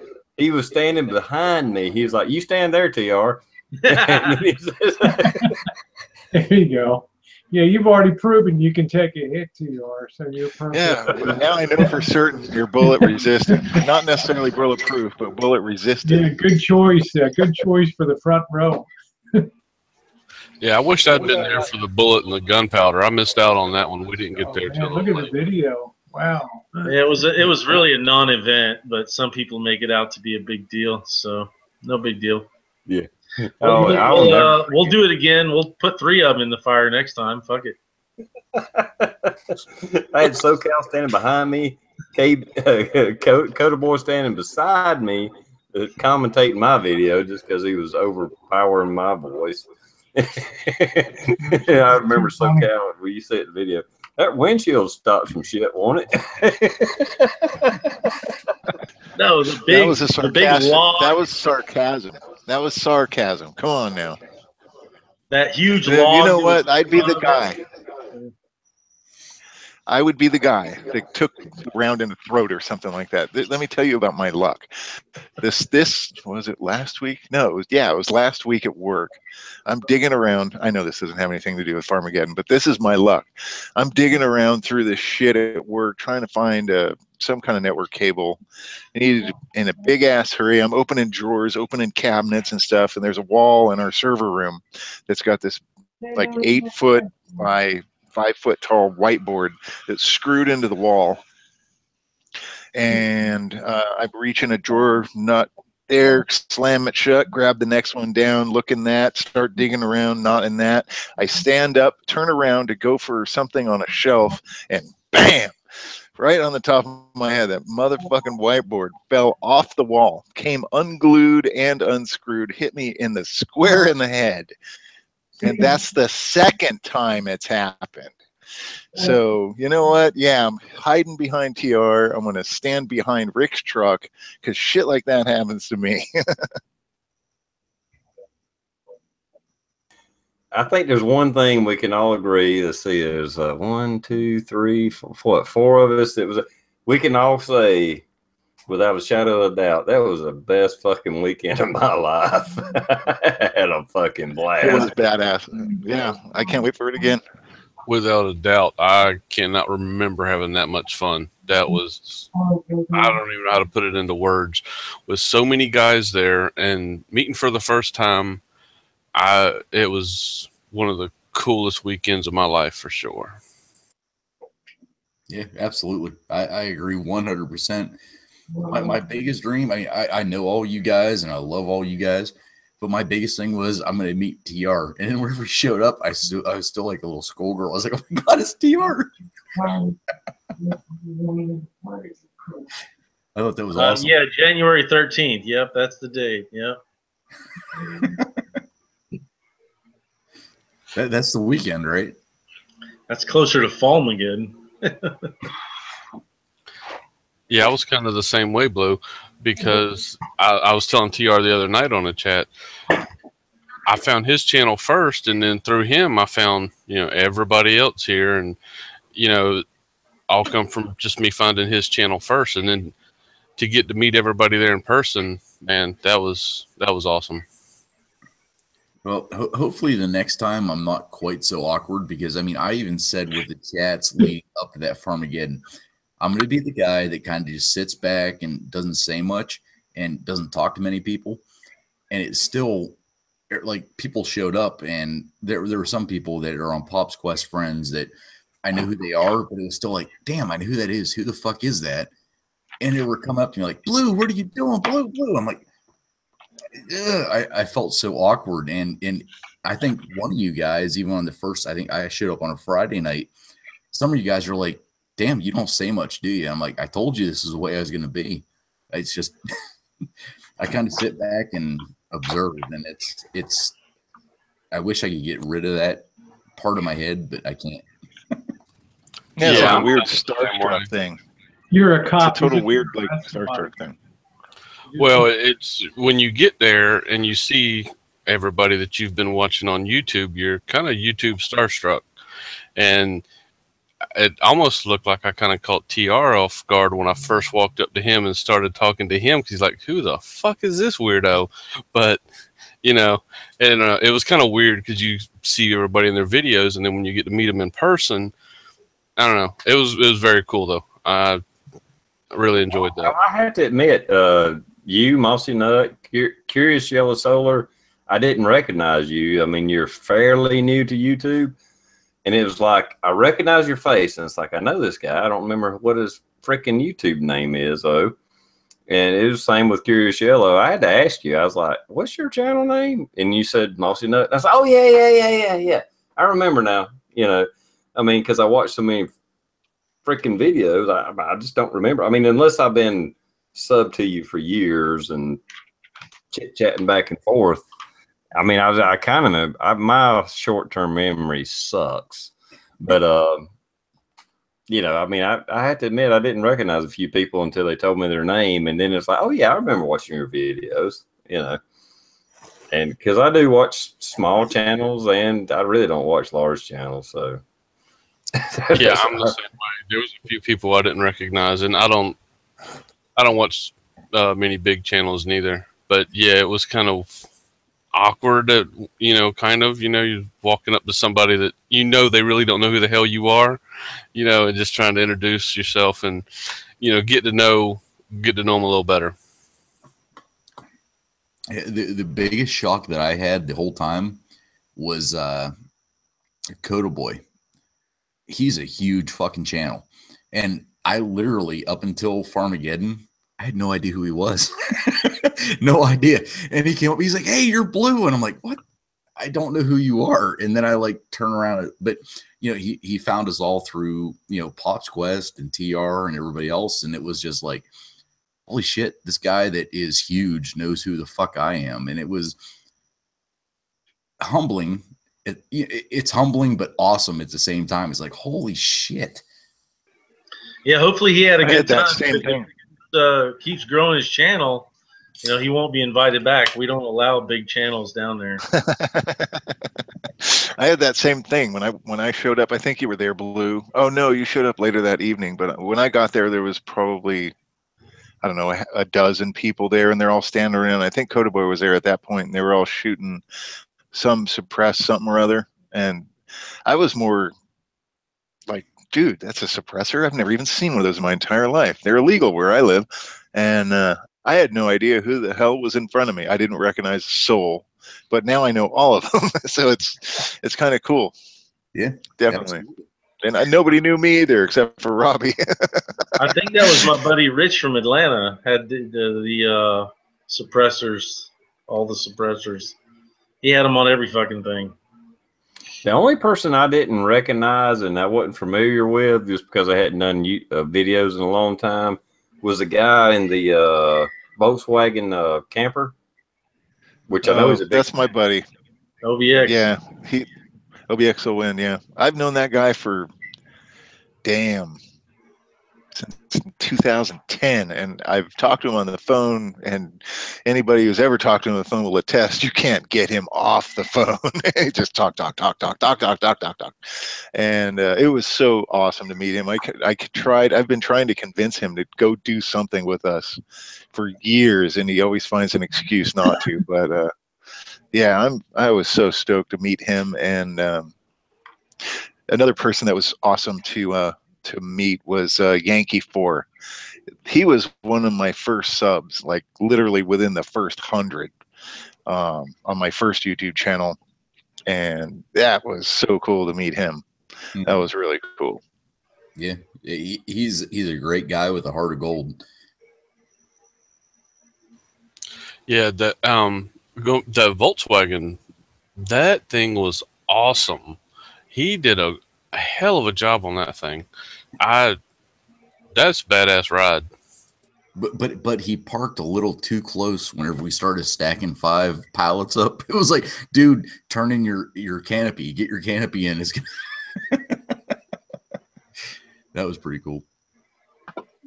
He used to put a lot of videos out. He actually started doing when he redid that Volkswagen. He was going to do a build series on it, and I guess I don't know if he just lost interest or what. But he had awesome YouTube videos for a long time. He did, and you know, I talk to him maybe once every couple months, and he's got his own business, and he's got more work than he knows what to do with. He's basically a diesel mechanic, and he does boats, he does airplanes. He's in high demand and has so little time. When he's trying to get something done, he just wants to get it done. I'm speaking for him, but I think I'm fairly accurate. He just doesn't have time to do anything. He's just trying to get things done. The last time I talked to him, he was doing something at the airport, and it was when he started that build, and he just said that, like he said, if there was 5 of me, I wouldn't be able to keep up.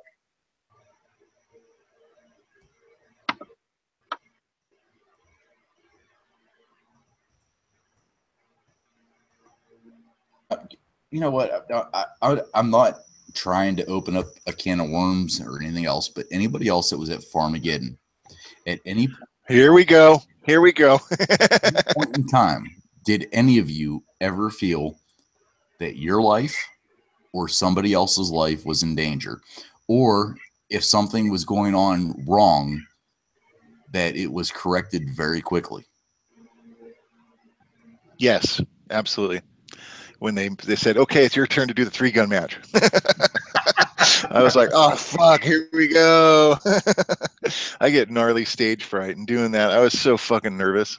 And I think it probably showed a little bit. But at least I hit the 2 flyers. Yeah, you done good. I'll break it on down for you guys. There was never a moment in time where shit was out of control, not even in the slightest. Even when all the guns were put away and we were drinking and having a good time, smoking and joking and doing whatever, nothing was out of control. And there's a reason for that, because everyone that was there was squared away motherfucker. period, except for one individual, and it pretty much shows. And that's a testament to the quality of people that were there. And I mean, I really appreciate you guys. Everybody's looking out for each other, and it was an awesome event. It was one of my goals to bring a lot of cool YouTubers together and my friends, and all for a good cause. So for me, it was an extreme success, you know, except for that one little glitch. But I'm not even upset about that anymore. That's gone, and I'm looking forward to the next one, you know. So and even as me standing back, because I'm a rifle instructor for the police departments here in the local area. There was one time, I'm not going to mention any names other than Pop's Quest, that he saw something that he didn't like. That was the only, I saw it one time the entire weekend, where Pops, I saw it, everybody else saw it as well, I'm sure. And he went up to that individual and was like, dude, what the fuck? Shoot at the targets. Don't do. And it was a bigger channel, a bigger person. And it was respect. It was respect between Pops and the person he critiqued. I'll just say critiqued. It was like, don't do that shit. Don't ever do that shit again. And it was boom. It was a rule, and it didn't happen again. It was just a lack of good judgment on the other person's. You know, and it was just like he got sick and tired of, he was trying to shoot and somebody's right beside him with a louder muzzle brake, basically. But Pops, he fucking quashed it immediately. You know, did we have some technical difficulties? Yeah, we had a goddamn not a forest fire, but a brush fire. But we as a team, I think, yeah, I think a lot of times when people get caught up in the moment, they might forget a thing or two. And so I might come up there and say something real quick to the point, and then all of a sudden the light bulbs go off and it's over, because everybody, like I said, you might get caught up in the moment, you might start doing something, but in reality, the minute you think about it, you're back on track. Mm-hmm. I just want to jump in. Rosie's got to jump out. I got to go back. I got to jump back to work and drop off some stuff. But good seeing all of you. A lot of fun tonight, as usual. And TR, thanks for 2 great years here on Tuesday night. So with that, I'm going to bow out and say good night to y'all. Thank you. Night, Rosie. Good night, Thank Rosie. you for coming on, Rosie. Good night, Rosie. I didn't mean to interrupt, but she was jumping out, so I just want to say goodbye. She deserves an outro. But I mean, literally, I mean, I've never seen, and we run, I don't want to say structured shoots, structured qualifications, everything else. The only problem that wasn't taken care of was one guy, because everybody was kind of, I don't want to say afraid, but it was like, you don't want to set that tipping point off. Yeah. Well, I mean, you got the eggshell factor. Yeah. I mean, you got a guy armed to the teeth. How do you deal with it? I mean, none of us really knew how to deal with it. You know, it's just like, this guy's armed to the teeth. All we can do is tiptoe around him, try to be nice, try to make, you know, keep them somewhat happy. Other than that, we're just going to have to take them down. And when nobody wanted to take him. I mean, I don't even mean shooting him. I mean, just like, you know, physically subdue him and call the police. And he was just right at that point of doing something to call the police. He was just right there, but he didn't cross the line. But he was just right there at it. It could have easily gotten to the point of one day a group of people saying, put all your shit back in your truck and we're going to take you to the road and you need to make a right turn. But it didn't get to that, and I'm glad, because, you know, that it just sucks when you have to deal with that. But that's all that would have happened if it had gotten bad. Yeah. And for the safety part, and I'm not talking about us throwing fuck, a pound of gunfire or gunpowder in the fire, or the 50 BMG, or even that goddamn little brush fire that happened. We fucking took care of that. Everybody, us as a team, we took care of that. However, the one individual, I still think that was well done by all parties. And whenever I say all parties, I mean by the people at Farmageddon, meaning Pop's Quest, and the individual at Question. Everybody took the higher road. It was, everything was locked up, and the individual gave somebody else the key to the back part of the truck or whatever. I think, you know, it was an uncomfortable situation, which we all saw, and it was taken care of, and it was done safely, and I think professionally. And I don't understand the bullshit that keeps coming up. I don't understand it, other than somebody's giving away a lot of money and are looking for subs. I'm just going to put it out there. I didn't see anything unsafe take place there. I mean, even after everybody was done shooting, the guns got put up, and then the drinks come out. But there was nobody that I noticed or saw that was carrying and drinking or anything like that. Everything got put up, and then we had fun. I didn't see at any point in time during the day where anybody was in any kind of danger, even at night. Mm-hmm. You know, even though I heard that, you know, somebody almost got ran over with a golf cart. That night I was there for that. I did not see that. It was nothing but fun, nothing but a good time. I didn't see anybody in any kind of danger at any point. No, and there never was. And the only person I saw get run over was Coda Boy by a bottle of fucking Johnny Walker. I think for the most part, honestly, you know, how many people were sitting around that fire and not, well, I can speak for everybody but one. Whoever got angry, belligerent, got up on a soapbox and started lecturing. Everybody was kind of talking amongst themselves the entire time, except for when it came time for the nightly lecture, what it seemed like was a nightly thing. And it was always something new. And it was another soap opera. But other than that, I mean, you know, even if we all had sidearms, even into the wee hours of the evening, none of us were angry. None of us were upset. No, there was no heated arguments ever, not even heated discussions. You know, we're all on the same page for the most part. Even if we were armed, I don't think it would have been an issue. No, an armed society is a polite society. You don't fuck with someone when they're armed. Yeah, I mean, right now, I've had a few. I got a pistol on my hip, but I don't plan on touching the damn thing. And when I was there, the only thing that was in danger was my liver at any point in time. No, but it's the thing that I keep reflecting back on, and this is nothing against Farmageddon. I think it was great. I love the people that were there. I told Pops, I told TR, and I told Rick. I think those are the three people that I told. If shit goes down, I've still got a gun on my hip. It's on my right side. If I go down, that's where it's at.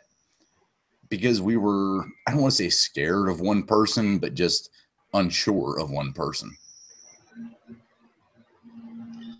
And I'm comfortable with this, with saying that. I mean, Christ, me and Coda Boy, on the second night, we were doing tactical drunken. It was funny. I mean, I wish somebody would have had some video of that, but I remember that. That was funny. I was in on that too. we're clearing rooms in the middle of the woods around a campfire, and it was like, you know, I never once even like, but I always had it on. But I told TR and I told Pops both, I have this on right now if shit goes down.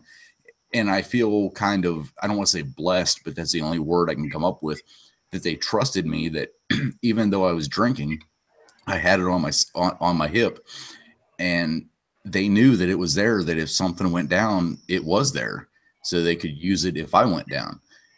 And that's, yeah, but you're also that asshole that created the hotspot FBI Team 2 South or some shit like that. FBI Delta Team 7 go. I seen that shit on my phone. I'm like, what the fuck is this, man? That was great. And actually, I told all of you guys that the night prior to whenever you found it. You just didn't remember. No, I didn't remember. Weren't you also the one? Weren't you also the one who posted that fantastic Facebook thing for TR? No, which one? The one about him loving dicks. Oh God, probably. Oh yeah. Because I stole, or he gave me his phone. I didn't steal his phone. He gave me his phone. Yeah. I had people coming up to me at work the next day. He's like, they're like, what is this about? And I was like, oh, this fucking asshole I was not messing around with. Yeah, that buddy of mine tried to fucking do a joke on me. For those that don't know, Blue, I was looking at videos and stuff, and he was like, let me see your phone so I can see it. And I gave him my phone. Next thing I know, he opens up my Facebook account and says, I love dicks under my name. So my entire Facebook people says, looking at my Facebook, it's like, I love dicks. Right? TRprepper loves dicks. What's this about? But that was good fun that didn't hurt anybody. Oh, I wasn't mad about it. I didn't get it. But you learn quick, because the very next night I was like, you were showing videos of the what we were doing that day, and I was like, hey, let me see your phone. You're like, fuck you. That's called evolution right there. Learning. Oh, that was a good time. That was a great fucking time. Oh, that was good times for sure. You can't get, I mean, you have to imagine you got a whole camp full of alpha males, guys that are just, leaders and blah, blah, blah. We got to one up each other. That's why there was a 50 BMG thrown in the fire. That's why a pound of powder was thrown in the fire. That's why a forest fire was started, and we all had to go stomp it out. I mean, because you got like very strong-willed people together, and it's like, okay, what can I do to top that?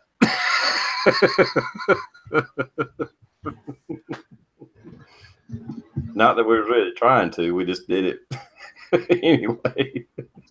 Well, I think it started with the pallets. You have way too many pallets. You need to put them in separate piles.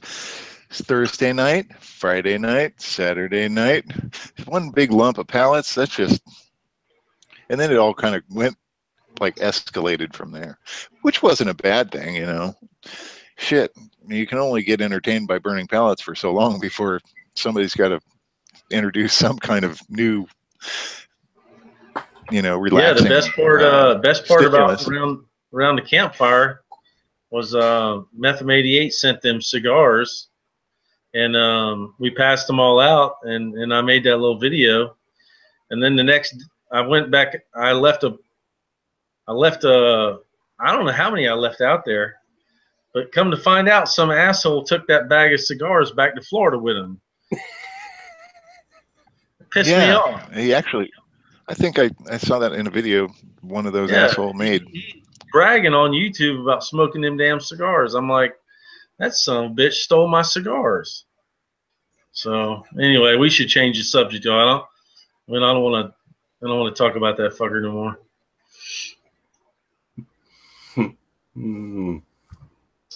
Oh, Rob, I do got a question for you about that.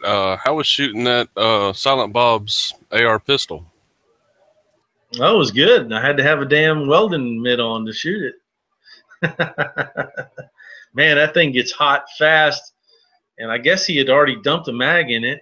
I tried to pick it up, and it was hot as hell. And he's like, wait for it to cool down. I'm like, nah, bullshit. So I went and got a welding glove and shot it anyway. It's probably the most accurate freaking pistol, AR pistol I've ever shot. I was like, man, I couldn't believe how accurate it was. I'm gonna be building one for too long, and I was just curious. He walked up next to me and started letting that thing ring out, and I had earmuffs on, and the concussion off that thing. I just put my pistol down and stepped away and let him let that thing ride because it was something else, man. Yeah, it was beast. I loved it. I still have yet to build a pistol. I just don't ever think I would use one a whole lot. So You don't have a 300 pistol? I got no pistols. Build a 300, dude. They're fun. They're not as concussive, but they're equally 300. You know what I'm saying? Yeah, I just enjoy shooting the rifles more. I don't know what it is, but You I should thought build some about SBRs. yeah, I don't want to get the ATF involved. We'll do an arm brace. You don't have to worry about it. Yeah, no, I hear you. Nowadays, the new ruling, I guess you can get away with it too. They've Well, come out with some better arm braces too that are, I guess, more user friendly if you shoulder it. Yeah, but I mean, with a 16-inch barrel, I mean, how much shorter does it need to be? I don't know. Or I don't have that fascination, I guess. I don't know. well, with the 10.5-inch barrel, from what I understand, they're pretty accurate out to 100 yards. And for me, I'd like to have something like that small. I can have in the, behind my seat of the truck for hogs or whatever. There's been several times where I just don't want to carry around my hunting rifle, but if I could have something like that behind the seat, I might have had something for the freezer. So that's my main thing with those. Just get an AK with a folding stock. Well, it's like my Scar, my Scar 16. I mean, you fold that stock over and bring that bitch right up to your cheek, and I don't know, it's pretty short when you do that. So Tavor's the same way, You have a Tavor, don't you? no, but Yeah. I've shot them, and it moves everything back. Yeah. So the freaking end of the barrel's right there. So Yeah. and my buddy Rich was there. He's got that 308 suppressed Tavor. That's pretty cool.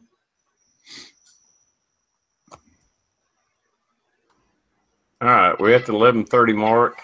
Does anything else need to be brought up? I know we're kind of rambling on about Farmageddon and having an awesome fucking time there.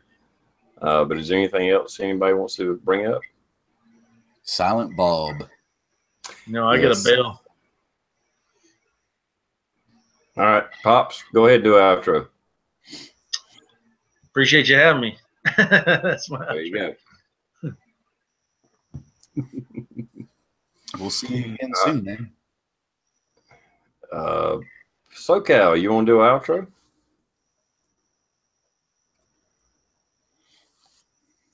SoCal, do you want to do an outro? Oh, okay. He glitched. Nobody else talked, so I was like, "Who's talking to me?" I didn't hear my name. Yeah, TR, thanks for having me on. I appreciate you sending me invites week after week, regardless of myself. And it's awesome to support you and see all the rest of the guys in the panel. Rock on, guys. Resist. And everybody in the side chat as well. Thanks for supporting TR and this bi-weekly shenanigans and whatnot. Have a lot of fun doing it, and hope you don't get sick of me. Thanks for having me on. All right. Blue, would you like to do an outro, man? No, this was it was a good chat. It was, great as always. Glad to see you guys here. Mostly, well, actually everybody here except Parlusk, I think, was at Farmageddon. So can't wait to do it again. And guys in the side chat, awesome as always, and we'll catch you next time. Mossy Nut, would you like to say anything? Yeah, sure. First of all, I was back and forth between the internal and external, so if I missed anybody's comments out there, sorry. Appreciate you having me on, TR. Saturday, probably 7, 8 o'clock before Rich's chat. Me, Curious Yellow Solar, and John at Live for Wild. We've been discussing doing a live chat this Saturday. Just try it out. It's probably going to be a train wreck. It ain't going to be near as good as one of TR's, but figured I'd go ahead and throw that out there. All right, I'll try to check it out.